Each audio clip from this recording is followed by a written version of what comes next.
محترم سامعین، السلام علیکم ورحمۃ اللہ وبرکاتہ۔ یہ دارالسلام اسٹوڈیو لاہور پاکستان ہے۔ اس بار ہم آپ کے لیے پیش کر رہے ہیں قصص الانبیاء۔ انسان کی فطرت میں کہانی یا قصص سے دلچسپی روز اول ہی سے پائی جاتی ہے۔ قصص کا لفظ عام طور پر کہانی یا داستان کے لیے استعمال ہوتا ہے، لیکن قرآن مجید میں انبیاء کے جو قصے بیان کیے گئے ہیں ان کی غرض و غایت کچھ اور ہی ہے۔ اللہ تعالیٰ نے انسانیت کا آغاز فرماتے ہی انبیاء کا سلسلہ شروع فرمایا۔ انبیاء اور رسول پے در پے آتے رہے۔ کہا جاتا ہے کہ رسولوں کی تعداد 300 سے زائد ہے اور انبیاء کی تعداد 1,24,000 سے زائد ہے۔ گویا اللہ تعالیٰ نے بنی نوع انسان کو سیدھا راستہ دکھانے کے لیے اتنی بڑی تعداد میں انبیاء اور رسول مبعوث فرمائے۔ قرآن کریم کے بیان کردہ قصص حقیقت پر مبنی ہیں، اس لیے دوسرے تمام قصص اور واقعات سے امتیازی حیثیت رکھتے ہیں۔ ان کا تعلق خیالات اور ذہنوں سے گھڑی ہوئی باتوں سے نہیں، بلکہ وہ زمین پر واقع ہو چکے۔ انسانوں نے اپنی زندگی کے مختلف ادوار میں ان کا مشاہدہ کیا، اور پھر یہ واقعات اس لحاظ سے بھی منفرد ہیں کہ عبرت کا باعث ہیں۔ قرآن کریم کے یہ قصص لطف اندوز ہونے کے لیے ہرگز نہیں سنائے گئے، بلکہ ان سے تو بنی نوع انسان کو سیدھا راستہ دکھانا مقصود ہے۔ یہ مقصد تھا کہ انسانیت عبرت پکڑے، روز جزا کے بارے میں آنکھیں کھول لے، ان واقعات کو سن کر اور پڑھ کر اپنا راستہ منتخب کر لے۔ گزشتہ انبیاء کی امتیں جو بھیانک جرائم کرتی رہی ہیں ان سے اپنا دامن بچا لے۔ اسی لیے انبیاء کے حالات سے واقفیت از حد ضروری ہے۔ جب تک ہم انبیاء کے واقعات سے روشناس نہیں ہو جاتے اس وقت تک قرآن مجید تک مکمل رسائی حاصل نہیں کر سکتے۔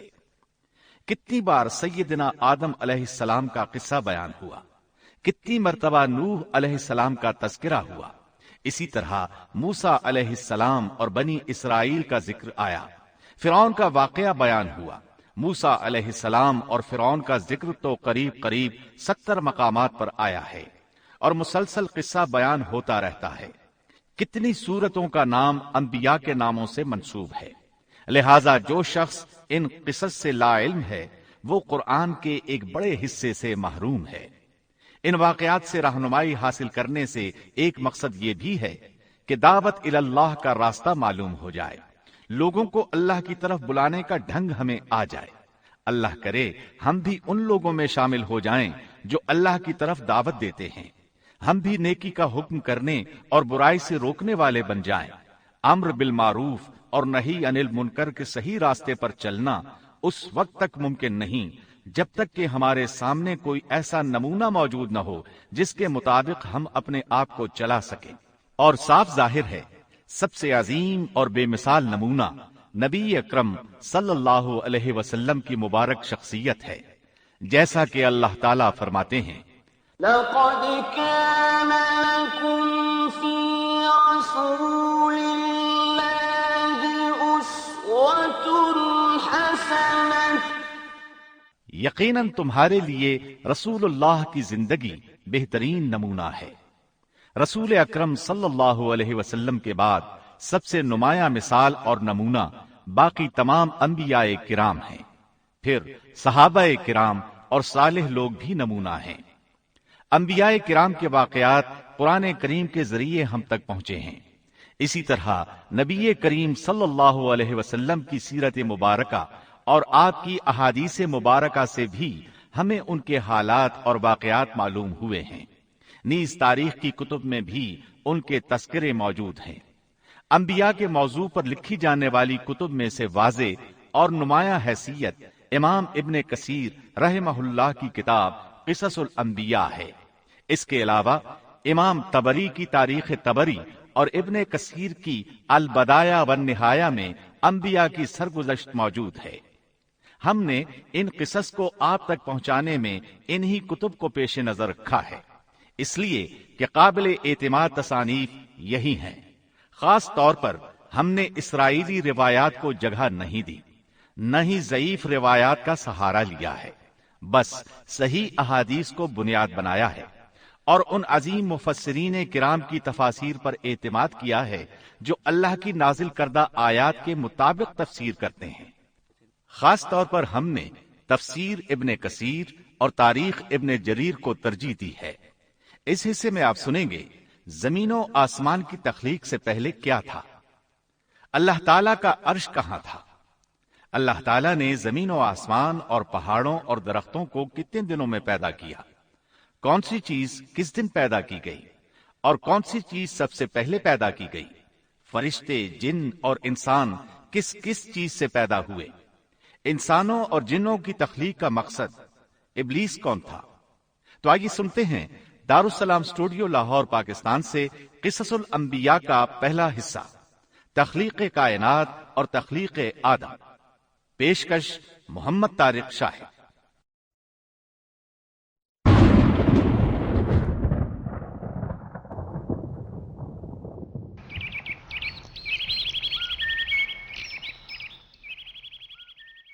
اللہ تعالیٰ فرماتے ہیں اللہ خالق كل شيء وهو على كل شيء وكيل۔ اللہ ہر چیز کا پیدا کرنے والا ہے اور وہی ہر چیز پر قدرت رکھنے والا ہے۔ اللہ الذي خلق السماوات والأرض وما بينهما في 6 أيام ثم استوى على العرش۔ اللہ تعالیٰ وہ ہے جس نے آسمانوں، زمین اور ان کے درمیان کی سب چیزوں کو 6 دن میں پیدا کر دیا، پھر عرش پر جلوہ فرما ہوا۔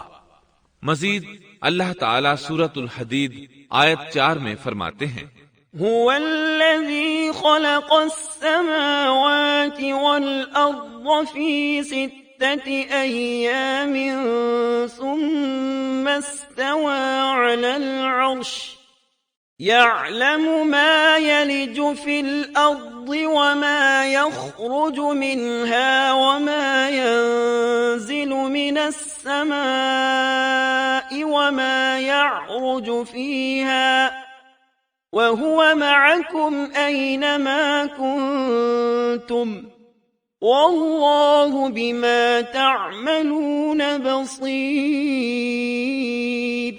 وہی ہے جس نے آسمانوں اور زمین کو 6 دن میں پیدا کیا، پھر عرش پر جلوہ فرما ہوا۔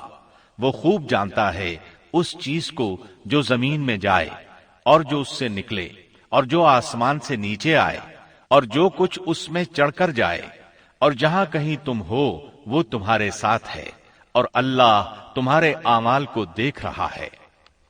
اسی طرح اللہ تعالیٰ سورہ ہود آیت 7 میں فرماتے ہیں وَهُوَ الَّذِي خَلَقَ السَّمَاوَاتِ وَالْأَرْضَ فِي 6 أَيَّامٍ وَكَانَ عَرْشُهُ عَلَى الْمَاءِ۔ اور اللہ ہی وہ ذات ہے جس نے 6 دن میں آسمانوں اور زمین کو پیدا فرمایا اور اس کا عرش پانی پر تھا۔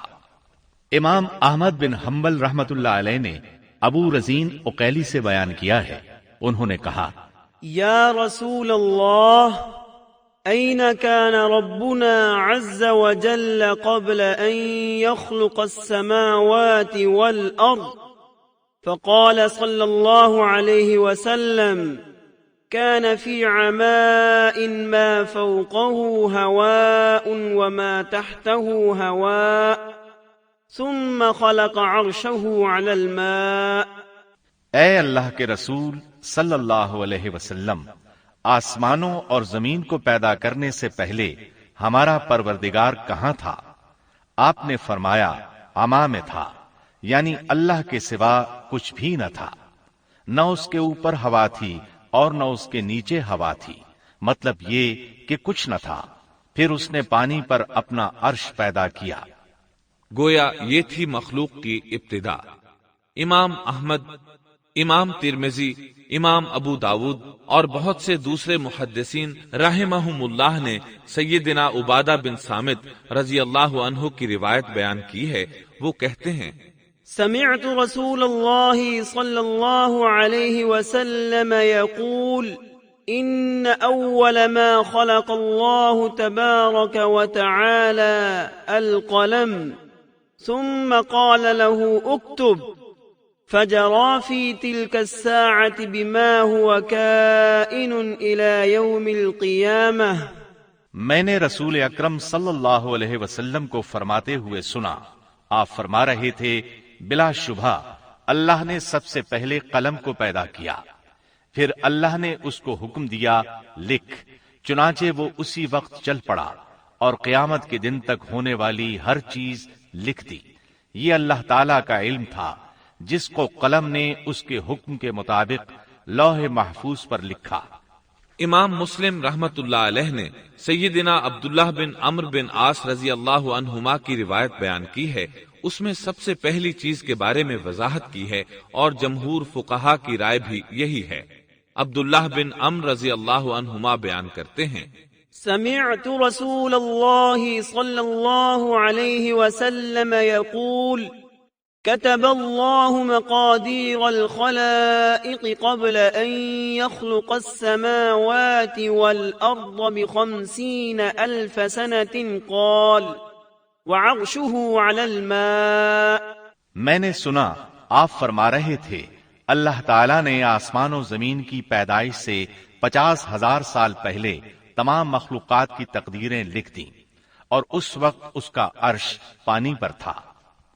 اس حدیث مبارک سے واضح ہو گیا کہ سب سے پہلے پانی اور پھر پانی پر عرش پیدا کیا گیا، پھر قلم کی پیدائش ہوئی، اس نے تقدیر تحریر کی، پھر آسمان اور زمین کی تخلیق ہوئی۔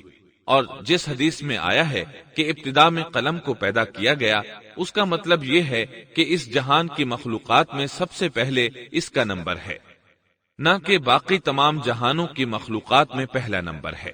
اور اس کا تذکرہ بخاری شریف کی اس حدیث میں ہے۔ قال اہل اليمن لرسول اللہ صلی اللہ علیہ وسلم جئناك لنتفقه في الدين وليسألك عن أول هذا الأمر ما كان قال كان الله ولم يكن شيء قبله وكان عرشه على الماء وكتب في الذكر كل شيء وخلق السماوات والأرض۔ یمن سے آئے ہوئے ایک وفد نے رسول اللہ صلی اللہ علیہ وسلم سے کہا، ہم آپ کے پاس دین کی سمجھ اور ابتدائی خلق کے بارے میں پوچھنے کے لیے آئے ہیں، یہ کہ سب سے پہلے کیا چیز تھی؟ آپ نے فرمایا اللہ تھا، اس سے پہلے کوئی چیز نہ تھی، اس کا عرش پانی پر تھا، پھر اس نے لوح محفوظ پر ہر چیز لکھ دی اور آسمان اور زمین کو پیدا کیا، یعنی ابتدا میں پانی پر عرش کی تخلیق ہوئی، پھر قلم کی پیدائش ہوئی، اس نے سب کچھ لکھ دیا۔ علماء کرام کا بیان ہے قلم کے فوراً بعد لوح محفوظ کو پیدا کیا گیا، چنانچہ قلم نے لوح محفوظ میں ہر چیز لکھ دی۔ اس کے بعد کائنات کی باقی مخلوقات اور آسمان و زمین کی پیدائش معرض وجود میں آتی گئی۔ اشیاء کی پیدائش والی ترتیب میں علماء کرام کے کئی اقوال ہیں، اور ہم نے آپ کے سامنے جمہور علماء اور فقہا کی پسندیدہ اور راجح ترتیب پیش کی ہے۔ آسمان اور زمین کی مخلوقات کی ترتیب کیا ہے، اس بارے میں امام مسلم رحمت اللہ علیہ نے سیدنا ابو ہریرہ رضی اللہ عنہ کی روایت پیش کی ہے۔ وہ کہتے ہیں اخذ رسول اللہ صلی اللہ علیہ وسلم بیدی فقال خلق اللہ عز وجل التربة يوم السبت وخلق فيها الجبال يوم الأحد وخلق الشجر يوم الاثنين وخلق المكروه يوم الثلاثاء وخلق النور يوم الأربعاء وبث فيها الدواب يوم الخميس وخلق آدم عليه السلام بعد العصر من يوم الجمعة في آخر الخلق في آخر ساعة من ساعات الجمعة فيما بين العصر إلى الليل۔ نبی اکرم صلی اللہ علیہ وسلم نے میرا ہاتھ پکڑا اور فرمایا، اللہ تعالیٰ نے ہفتے کے دن مٹی کو پیدا کیا، اتوار کے دن زمین میں پہاڑ، پیر کے دن درخت، منگل کے دن تکالیف، مصائب، جراثیم اور بیماریاں، بدھ کے دن نور کو، جمعرات کے دن زمین میں چوپایوں کو پھیلا دیا، اور تمام مخلوقات میں جمعے کے دن کی آخری گھڑیوں یعنی عصر سے رات کے درمیان میں آدم علیہ السلام کو پیدا کیا۔ مطلب یہ کہ ابتدائے آفرینش میں جن مخلوقات کی تخلیق ہوئی ان میں سے آخری مخلوق انسان تھا۔ اس حدیث میں مختلف حالات کو نہایت وضاحت سے بیان کیا گیا ہے۔ اس سے بخوبی پتہ چل گیا کہ ابتدائی مخلوقات کی ترتیب کیا تھی۔ ان میں سے آخری نمبر آدم علیہ السلام کا تھا، جبکہ آدم علیہ السلام نسل انسانی میں سب سے پہلے اور تمام انسانوں کے باپ ہیں۔ انسانوں سے پہلے فرشتے اور جن پیدا ہو چکے تھے۔ صاحب عقل مخلوقات میں سب سے پہلا نمبر فرشتوں کا، دوسرا نمبر جنوں کا اور آخری نمبر انسانوں کا ہے۔ فرشتوں کا اصل ٹھکانہ آسمان ہے۔ اللہ تعالی سورۃ الشورى آیت 5 میں فرماتے ہیں، تكاد السماوات يتفطرن من فوقهن والملائكة يسبحون بحمد ربهم ويستغفرون لمن في الأرض ألا إن الله هو الغفور الرحیم۔ قریب ہے کہ آسمان اپنے اوپر سے پھٹ پڑے اور تمام فرشتے اپنے رب کی تسبیح اور تحمید بیان کر رہے ہیں اور زمین والوں کے لیے استغفار کر رہے ہیں۔ خبردار، اللہ تعالی معاف کرنے والا، رحمت کرنے والا ہے۔ مسلم شریف میں ہے، سیدہ عائشہ صدیقہ رضی اللہ عنہا سے روایت ہے کہ نبی اکرم صلی اللہ علیہ وسلم نے فرمایا، خلقت الملائکة من نور وخلق الجان من نار وخلق آدم مما وصف لكم۔ فرشتوں کو نور سے اور جنوں کو آگ سے پیدا کیا گیا، اور آدم کو اس چیز سے پیدا کیا گیا جو تمہارے لیے بیان کر دی گئی، یعنی مٹی سے۔ فرشتوں کی تخلیق کے بعد جنوں کو پیدا کیا گیا۔ جنوں کو بھی انسانوں سے پہلے پیدا کیا گیا تھا، جیسا کہ اللہ تعالیٰ سورۃ الحجر آیت 27 میں فرماتے ہیں، وَالْجَانَّ خَلَقْنَاهُ مِن قَبْلُ مِن نَّارِ السَّمُومِ۔ اور اس سے پہلے جنات کو ہم نے لو والی آگ سے پیدا کیا۔ جنات کے بارے میں بہت زیادہ آیات و احادیث موجود ہیں۔ اللہ تعالیٰ فرماتے ہیں، خلق الجان من مارج من نار۔ اور جنات کو آگ کے شعلے سے پیدا کیا گیا۔ مارج آگ کے بھڑکتے شعلے کے کنارے کو کہتے ہیں۔ گویا جنوں کو آگ کی جڑ سے نہیں بلکہ آگ کے شعلوں کے کنارے سے پیدا کیا گیا ہے۔ قرآن مجید میں اللہ تعالیٰ نے ابلیس شیطان کا قول نقل کیا ہے، خلقتنی من نار۔ تو نے مجھے آگ سے پیدا کیا۔ اسی طرح پہلے بھی بیان ہو چکا ہے کہ اللہ نے فرمایا، وَالْجَانَّ خَلَقْنَاهُ مِن قَبْلُ مِن نَّارِ السَّمُومِ۔ اور اس سے پہلے جنات کو ہم نے لو والی آگ سے پیدا کیا۔ یہ ہے جنات کی اصل اور بنیاد۔ ابلیس ملعون بھی جنات میں سے ہے اور اس مسئلے میں کسی کو تردد اور شبہ نہیں ہونا چاہیے، اس لیے کہ قرآن مجید میں ہے إلا إبليس كان من الجن، اور ابلیس جنوں میں سے تھا، مطلب یہ کہ وہ فرشتوں میں سے نہیں تھا۔ حسن بصری رحمت اللہ علیہ فرماتے ہیں وہ پلک جھپکنے کے برابر بھی فرشتوں کی جنس میں داخل نہیں ہوا، اور نہ ہی وہ کبھی فرشتوں میں شمار ہوا ہے، وہ جنات میں سے ہے کیونکہ اس نے خود اقرار کیا تھا۔ خلقتنی من نار، اے اللہ تو نے مجھے آگ سے پیدا کیا ہے۔ اگر یہ فرشتہ ہوتا تو اس وقت کہتا اے اللہ تو نے مجھے نور سے پیدا کیا ہے، اس لیے ابلیس کا جن ہونا روز روشن کی طرح عیاں ہے۔ سیدنا عبداللہ بن عمرو رضی اللہ عنہما اور سیدنا عبداللہ بن عباس رضی اللہ عنہما فرماتے ہیں آدم علیہ السلام سے 2000 سال پہلے جنات پیدا کیے گئے، وہ ہماری اس زمین پر رہائش پذیر تھے۔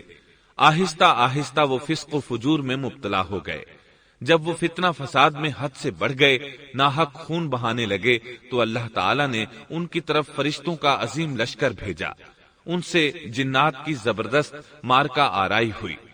اس مارکا آرائی میں فرشتوں نے جنات کو تہس نہس کر دیا، اور وہ سمندروں کی جزیروں میں پناہ لینے پر مجبور ہو گئے۔ زمین کے ہر بر اعظم سے انہیں جلا وطن کر دیا گیا، چنانچہ آج تک ان کا مسکن یہی جزیرے اور عظیم مراکز ہیں۔ یہ واقعہ آدم علیہ السلام کی تخلیق سے پہلے ہو چکا ہے۔ احادیث مبارکہ میں ہے کہ ابلیس ملعون کا ایک تخت ہے اور وہ تمام جنات کا سردار اور حکمران ہے۔ اس کا شاہی تخت پانی پر ہے، اگرچہ اس کی متعین جگہ ہمیں معلوم نہیں۔ یہاں تک ذکر تھا سیدنا آدم علیہ السلام کی پیدائش سے پہلے کا۔ اب ہم ذکر شروع کرتے ہیں آدم علیہ السلام کا۔ اللہ تعالیٰ فرماتے ہیں وما خلقت الجن والإنس إلا ليعبدون، اور میں نے جنوں اور انسانوں کو اپنی عبادت کے لیے پیدا کیا ہے۔ اللہ تعالیٰ نے ہمارے باپ کو کیوں پیدا فرمایا، ہمیں کیوں پیدا فرمایا؟ تاکہ ہم اس کی عبادت کریں، اگرچہ وہ عبادت کا محتاج نہیں، وہ تو بے نیاز ہے، البتہ ہم اس کے محتاج ہیں۔ اس کے اسماء بہترین اور حسین ہیں، وہ عالی شان صفات کا مالک ہے۔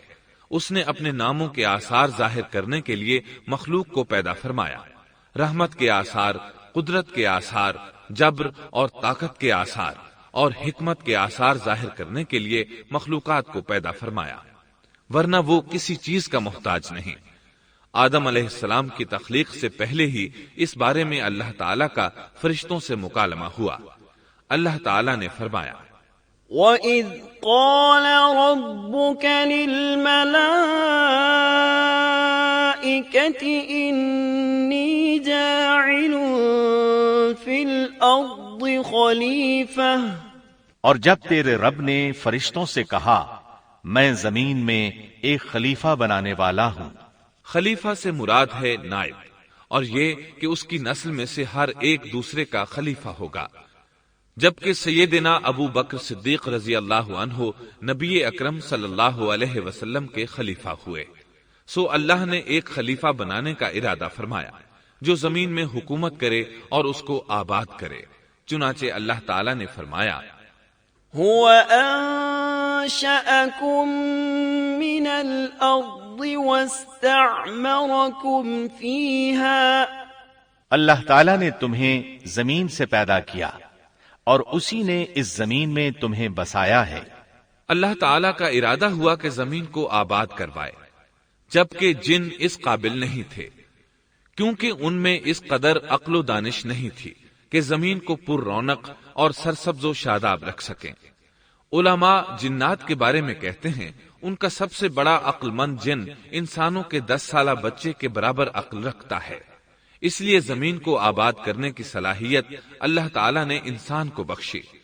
اللہ نے انسان کو بہترین ڈھانچے اور حسین ترین شکل و صورت سے نوازا، پھر اپنی روح اس میں پھونکی۔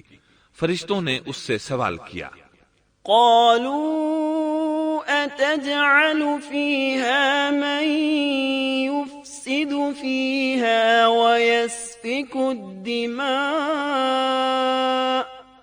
ونحن نسبح بحمدك ونقدس لك قال إني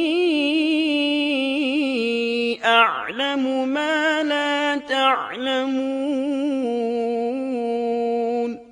ایسی مخلوق کو کیوں پیدا کرتا ہے جو زمین میں فساد کرے اور خون بہائے، اور ہم تیری تسبیح، حمد اور پاکیزگی بیان کرتے ہیں۔ اس کے جواب میں اللہ نے فرمایا، جو میں جانتا ہوں تم نہیں جانتے۔ دراصل فرشتوں نے کسی طرح معلوم کر لیا تھا کہ آدم کی اولاد زمین میں فساد کرے گی، خون ریزی کرے گی، لیکن انہوں نے یہ بات اعتراض کے طور پر نہیں کہی تھی، کیونکہ ایسا اعتراض تو گناہ ہے، اور فرشتے پلک جھپکنے کے برابر اللہ کی معصیت اور نافرمانی نہیں کرتے، جیسا کہ ارشاد ہوتا ہے، بل عباد مکرمون لا يسبقونه بالقول وهم بأمره يعملون، بلکہ وہ تو نہایت معزز عبادت گزار ہیں، کسی بات میں اللہ پر پیش دستی اور سبقت نہیں کرتے، اور اس کے حکم پر عمل کرتے ہیں۔ اسی طرح ارشاد ہوتا ہے، لا يعصون الله ما أمرهم ويفعلون ما يؤمرون،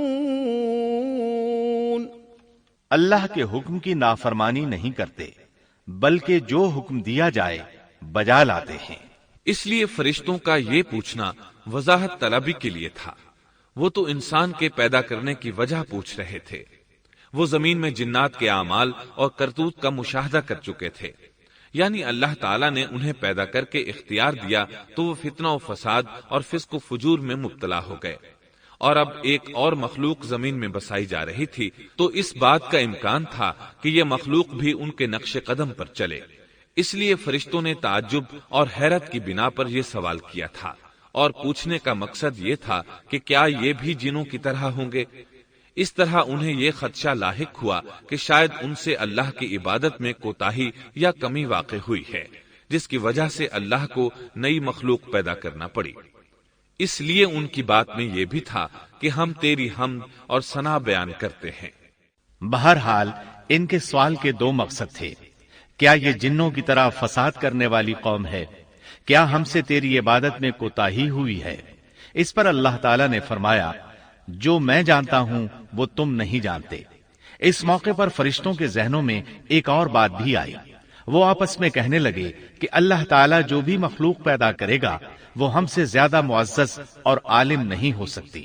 یعنی جب فرشتوں نے باقی مخلوقات کا جائزہ لیا، مثلا آسمان، زمین، پہاڑ، جن، چوپایوں وغیرہ کا، تو انہوں نے سوچا یہ ہم سے زیادہ مرتبے والی نہیں ہے، لہذا یہ مخلوق بھی پیدا ہو رہی ہے تو یہ ہم سے زیادہ مرتبہ نہیں رکھتی، یہ ہمارا خاص مقام ہے کہ اللہ کی تسبیح میں مصروف ہیں، کفر سے محفوظ ہیں، ہر حکم بجا لاتے ہیں، اللہ کے تمام احکامات پورے کرتے ہیں، آسمان اور زمین میں اس کا حکم نافذ کرتے ہیں، اور اللہ کے نزدیک ہم سب سے زیادہ شرف والے ہیں۔ لہذا اگر یہ نئی مخلوق انسان بھی پیدا ہو جائے تو کیا ہوا، ہم سے زیادہ معزز اور علم والی تو نہیں ہوگی۔ بہرحال جب اللہ تعالیٰ نے آدم کو پیدا کیا تو زمین کی مٹی لانے کا حکم فرمایا، چنانچہ اللہ تعالیٰ کے پاس مٹی لائی گئی۔ امام ترمذی، ابن حبان اور امام احمد رحمت اللہ علیہم نے ایک حدیث بیان کی ہے جس کے الفاظ کچھ یوں ہیں، ان اللہ تعالی خلق آدم من قبضة قبضها من جميع الارض فجاء بنو آدم على قدر الارض فجاء منهم الأحمر والأبيض والأسود وبين ذلك والسهل والحزن والخبيث والطيب۔ اللہ تعالیٰ نے آدم علیہ السلام کو مٹی کی ایک مٹھی سے پیدا فرمایا، اس مٹی کو اللہ تعالیٰ نے پوری زمین سے اٹھوایا تھا. یہی وجہ ہے کہ آدم کی اولاد زمین کے لحاظ سے ہی ظہور پذیر ہوئی. بعض سرخ رنگ کے ہیں تو بعض سیاہ اور بعض سفید اور کچھ اس کے درمیان میں ہیں. بعض نیک ہیں، بعض خبیث اور کچھ پاکیزہ قسم کے ہیں. انسان کی تخلیق مٹی سے شروع ہوئی. اس مٹی کو پانی سے تر کیا گیا تو یہ طین بن گئی. اسی وجہ سے قرآن مجید کی بعض آیات میں تراب کا لفظ آیا ہے. تراب خشک مٹی کو کہتے ہیں اور بعض آیات میں طین کا لفظ آیا ہے. طین تر اور بھیگی مٹی کو کہتے ہیں.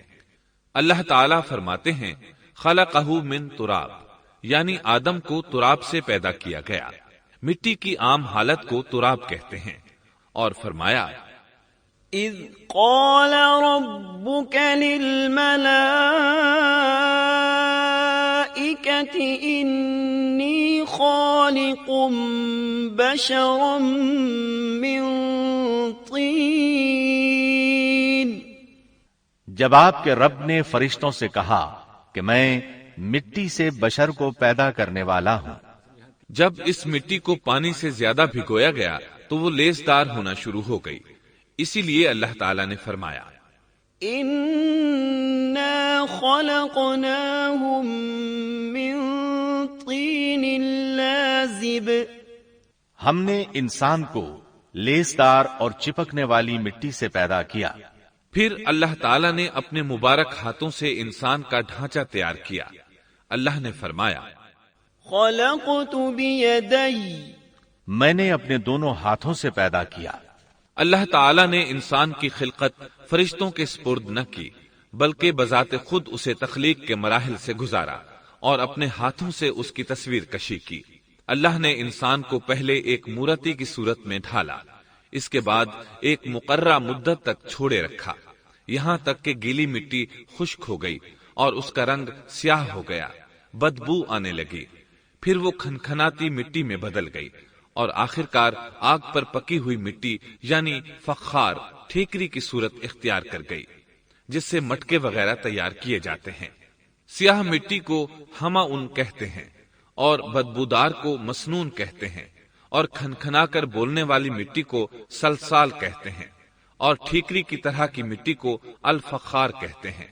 مختلف آیات میں یہ الفاظ وارد ہوئے ہیں. وَلَقَدْ خَلَقْنَاكُمْ ثُمَّ صَوَّرْنَاكُمْ. ہم نے تمہیں پیدا کیا اور پھر ہم ہی نے تمہاری صورت بنائی. اور فرمایا وَلَقَدْ خَلَقْنَا الْإِنسَانَ مِنْ صَلْصَالٍ مِّنْ حَمَإٍ مَسْنُونٍ. اور یقیناً ہم نے انسان کو کھنکھناتی خشک مٹی سے پیدا کیا جو کہ بدبودار اور سیاہ گارے سے خشک ہوئی تھی. اور فرمایا خلق الانسان من صلصال كالفخار.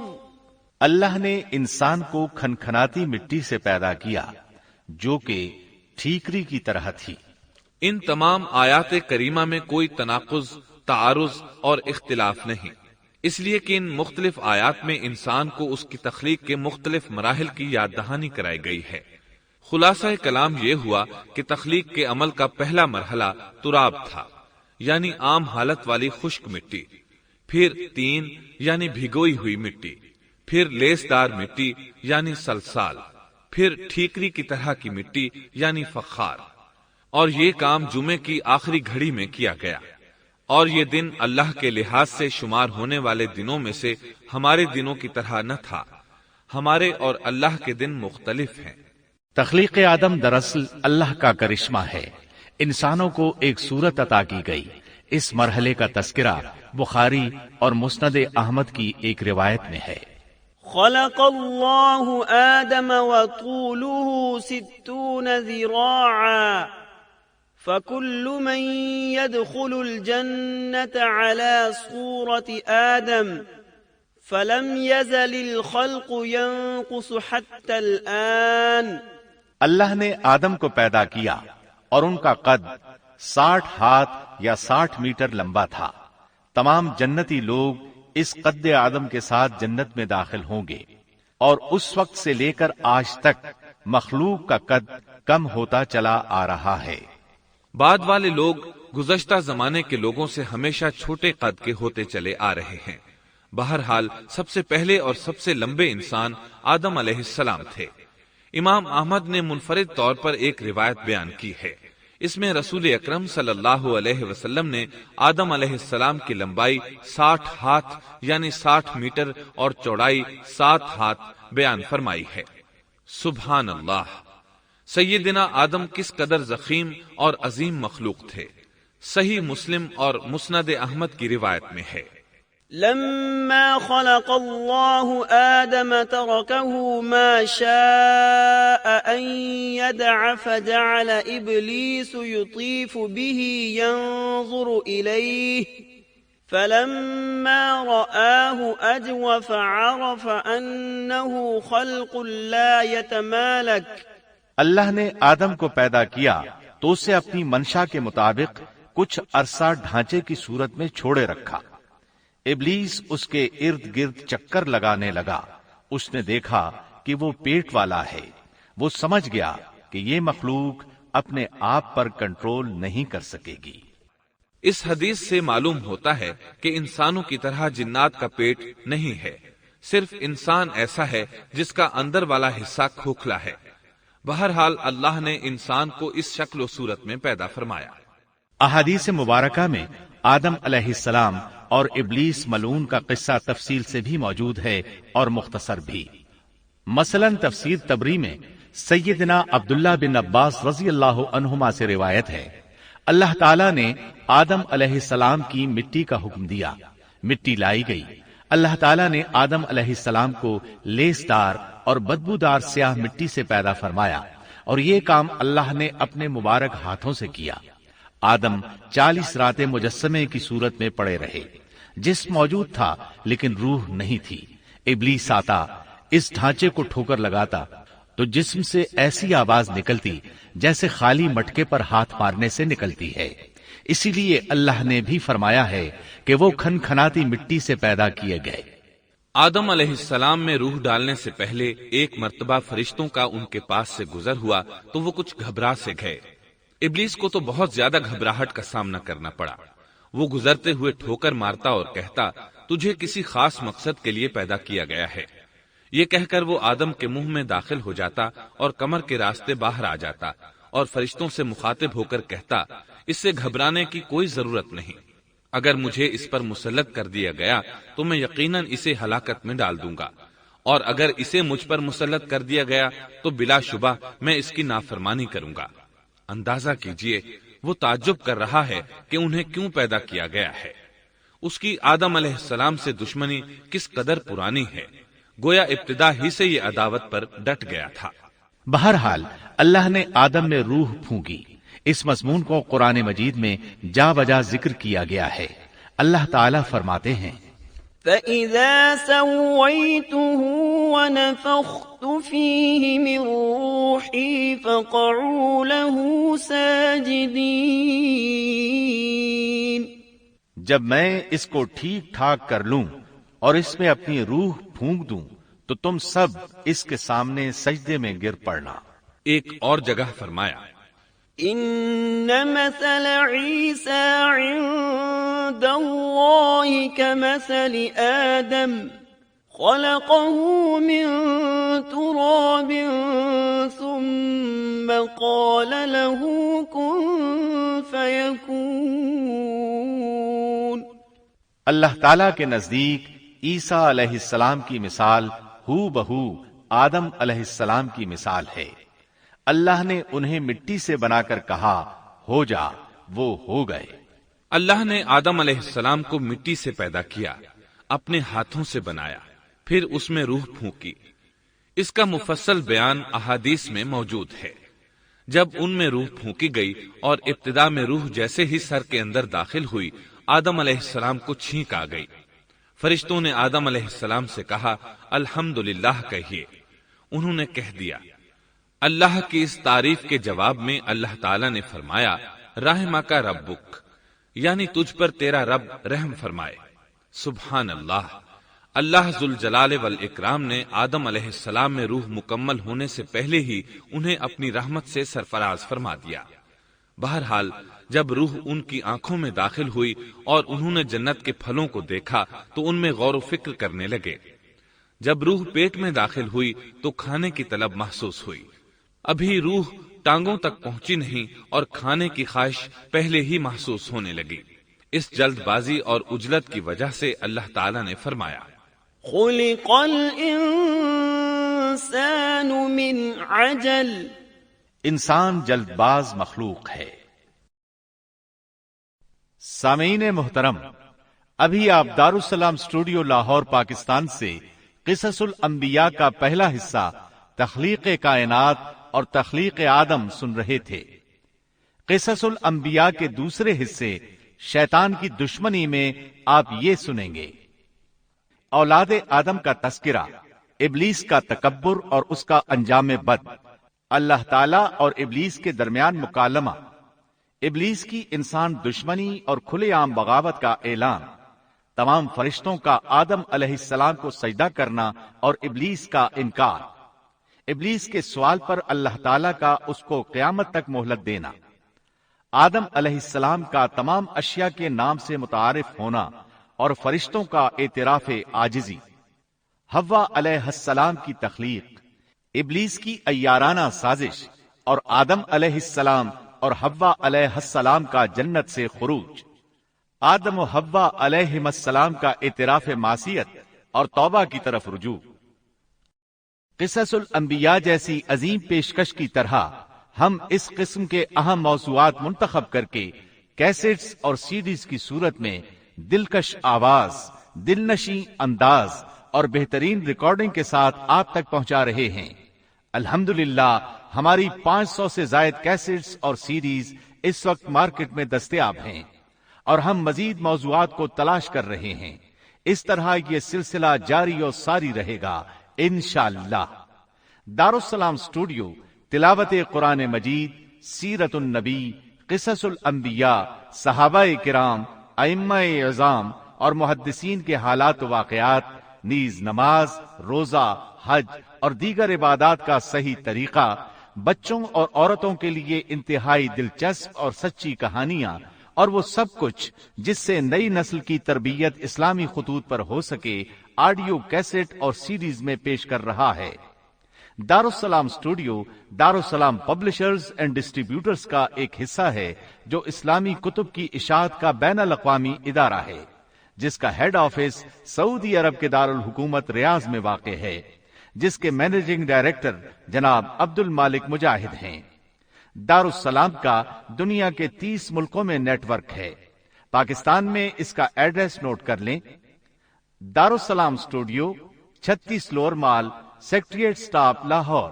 فون 7120054724 7240024 اور 7846714۔ فیکس 7354072۔ یہ پیشکش تھی محمد طارق شاہد کی۔ اللہ حافظ۔